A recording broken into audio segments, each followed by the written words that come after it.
हमारी YouTube channel ज्ञान गंगा में आपका स्वागत है। उम्मीद करता हूँ आप लोगों ने हमारा चैनल सब्सक्राइब किया होगा। आज का हमारा वीडियो है तुलसीदास जी का जीवन चरित्र भाग 2। अगर आपने इस वीडियो का भाग 1 नहीं देखा है तो आप हमारी चैनल पर जाकर देख सकते हैं और आज का वीडियो लाइक ज़रूर करिए। चलिए बढ़ते हैं वीडियो की तरफ। आज हम पुनः आगे का वीडियो थोड़ा देखेंगे। गोस्वामी जी को काशी में निवास करते हुए काफ़ी समय व्यतीत हो गया। भगवान विश्वनाथ के दर्शन नहीं होते हैं। एक दिन बहुत ही व्याकुल थे, काशी छोड़ के जाने का विचार बना लिया। एक ब्राह्मण बटुक मिलता है, बोले बाबा जी कहाँ जा रहे हो? बोले मैं काशी छोड़ के जा रहा हूँ क्योंकि विश्वनाथ जी के दर्शन आज तक नहीं हुए हैं अभी। तो जहाँ विश्वनाथ के दर्शन नहीं होते तो काशी में रहने से क्या फायदा है। और भगवान ये भाव देख करके आशुतोष भगवान विश्वनाथ प्रसन्न हो जाते हैं और दर्शन देते हैं। भगवान शंकर के दर्शन तो हुए। उसके बाद गोस्वामी जी को मन में इच्छा हुई है कि मुझे राम जी के दर्शन करना है।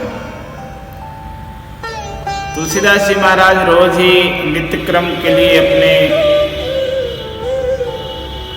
कमंडल में जल लेकर के बाहर जाते थे और नित्य क्रम करके आए।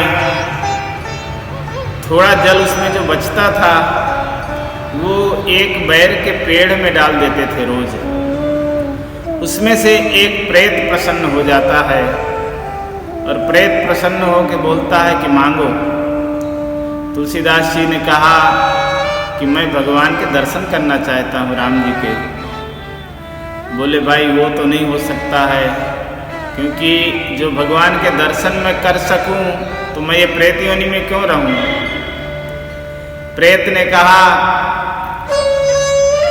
लेकिन मैं आपको बता सकता हूं कि भगवान के दर्शन कैसे होंगे, क्योंकि भगवान रहते कहाँ वो मुझे पता है। बोले जैसे हम देखते हैं चोर को पता होता है कि पुलिस वाले कहाँ खड़े होंगे, कहाँ होंगे, उसको मालूम होता है।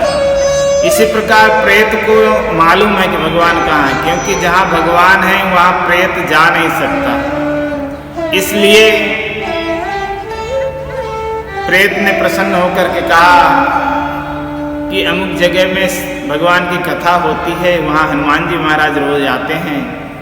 दरिद्र का वेश बना करके आते हैं, सबसे कथा में पहले आते हैं और कथा पूरी होने के बाद सबसे लास्ट में उठ के जाते हैं। तो उन्हीं के चरण पकड़ लेना तो दर्शन भगवान के हो जाएंगे। तुलसीदास जी ने ऐसे ही किया। दूसरे दिन गए, कथा में देखा कि एक एकदम गंदे कपड़े पहने हुए और सबसे अलग दूर बैठा हुआ मस्ती से कथा सुन रहा है। सब लोग चले गए। तुलसीदास जी के तो हनुमान जी महाराज का नियम था कि सब जाए उसके बाद ही उठना। तुलसीदास जी को बोले कि जाओ भाई, तुम भी क्यों बैठे हो? बोले मैं भी बैठा हूँ, मुझे कोई काम नहीं है, भगवान का नाम लेना यहीं ले रहा हूँ। बोले नहीं नहीं जाओ। बोला आप जाओ। तो हनुमान जी का तो नियम था सब चले जाओ उसके बाद जाने का। तुलसीदास जी ने चरण पकड़ लिए हनुमान जी के।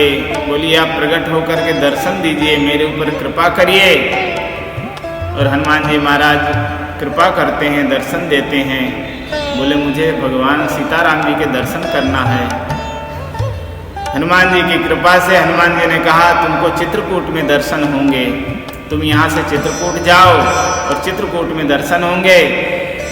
गोस्वामी तुलसीदास जी महाराज काशी से निकल करके चित्रकूट आते हैं। चित्रकूट में राम घाट में भगवान के दर्शन होते हैं। हनुमान जी महाराज ने जैसा बताया था उसी प्रकार से तुलसीदास जी घाट में बैठे हुए हैं। सुबह का समय है और चंदन घिस रहे थे। ऐसा भाव था कि सीताराम जी आएंगे, राम जी तो तिलक करूंगा भगवान को। तो चंदन घिस रहे थे। राम लक्ष्मण घोड़े पे चढ़ के आते हैं। तो तुलसीदास जी को ऐसा लगा कि कोई राजकुमार है, शिकार खेलने के लिए निकले हैं।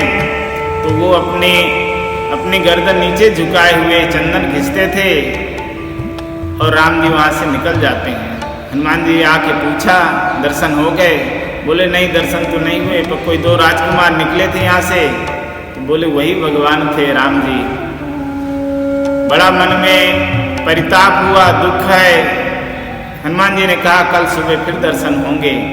दूसरे दिन फिर तुलसीदास जी चंदन घिस रहे हैं और राम जी आके खड़े हो गए हैं। हनुमान जी महाराज को ऐसा लगा कि आज भी कहीं ये बिना दर्शन के रह न जाए।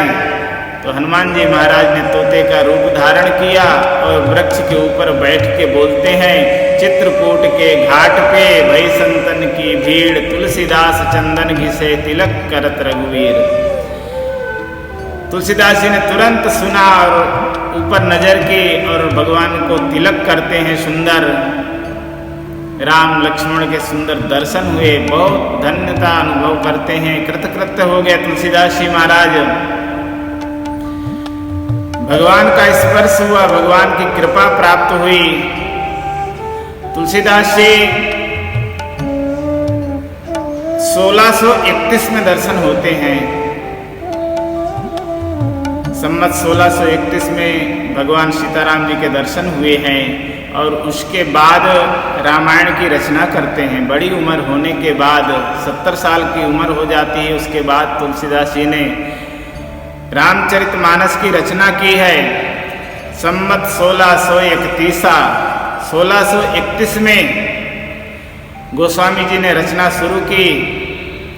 रचना जब करते थे संस्कृत में ही लिखते थे, लेकिन जो दिन में लिखे वो सब रात्रि में विलुप्त हो जाता था। भगवान शंकर एक दिन ध्यान में आते हैं, रात्रि में स्वप्न में आके कहा कि अपनी मातृभाषा के अंदर लिखो जिससे सब जीवों का कल्याण हो सके। क्योंकि तुलसीदास जी वाल्मीकि जी के अवतार हैं। कलि कुटिल जीव निस्तार हित वाल्मीक तुलसी भयो, नाभाजी महाराज ने लिखा है। कलयुग के जीव के ऊपर कृपा करने के लिए ही वाल्मीकि जी तुलसीदास जी का अवतार हैं। और फिर उन्होंने सुंदर हिंदी में रचना शुरू की। रचना वहाँ से आकर के अयोध्या आते हैं और अयोध्या में रचना शुरू करते हैं। जिस दिन रामनवमी का दिन था, सुंदर दिन, जैसे भगवान त्रेता में जब जन्म लिए थे जो समय था उसी प्रकार का समय था उस दिन भी। और तुलसीदास जी ने रचना शुरू की। तुलसीदास जी को 2 वर्ष 7 महीने और 26 दिन लगते हैं रचना करने में। बहुत सुंदर रीति से रचना की, जो आज हम रामचरितमानस को पढ़ते हैं, देखते हैं, कितने जीवों का कल्याण हो रहा है। ऐसे गोस्वामी तुलसीदास जी महाराज, उनके तो अनेकों चरित्र हैं, दूसरे चरित्र भी आगे देखेंगे। और 1680 में उन्होंने अपनी जीवन लीला पूर्ण की है। गोस्वामी जी निराभिमानी, निर्लोभी, ऐसे भगवान के उपासक थे।